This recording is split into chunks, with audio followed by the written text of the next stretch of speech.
শান্ত বিজয়ীদের পতন যেখানে মুহূর্তেই বাংলাদেশ ওয়ানডে দলের মিশন শুরু এই মাঠেই কলম্বোর এই এসএসসি গ্রাউন্ডে টেস্ট পরাজয়ের কয়েক মিনিটের মাঝেই ওয়ানডে দলের ক্রিকেটাররা শুরু করে দিল তাদের অনুশীলন।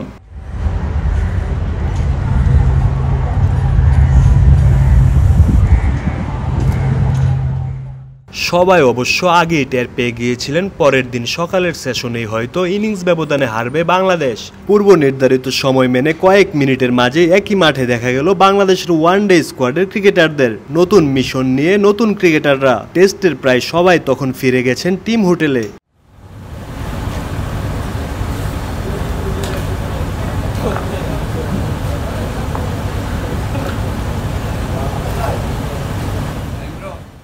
এসএসসি গ্রাউন্ডে এসেই ফুটবল পায়ে তানজিদ তামিম তাওহিদ হৃদয়দের শুরু, এরপর সিরিয়াস পর্ব।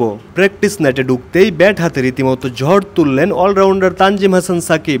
অন্যদিকে শামীম হোসেন পাটোয়ারিকে দেখা গেল টি-20 স্টাইলে একের পর এক খেলছেন লফটেড শট।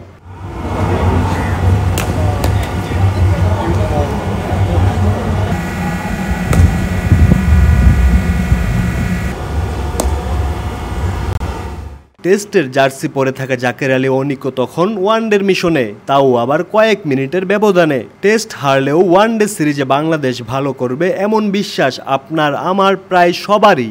আগের সব হতাশা ভুলে যেতে এই সিরিজটা যেভাবেই হোক জিততে চাইবে টাইগার ক্রিকেটাররা।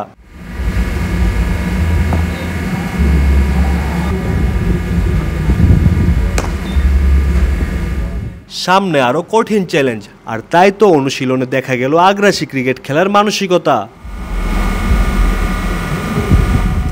ফরম্যাট পাল্টে যাওয়ার সঙ্গে সঙ্গে ক্যাপ্টেনও পাল্টে গেছে বাংলাদেশের। এই সিরিজ দিয়েই বাংলাদেশের ওয়ানডে অধিনায়ক হিসেবে মেহেদী হাসান মিরাজের যাত্রা শুরু হওয়ার কথা।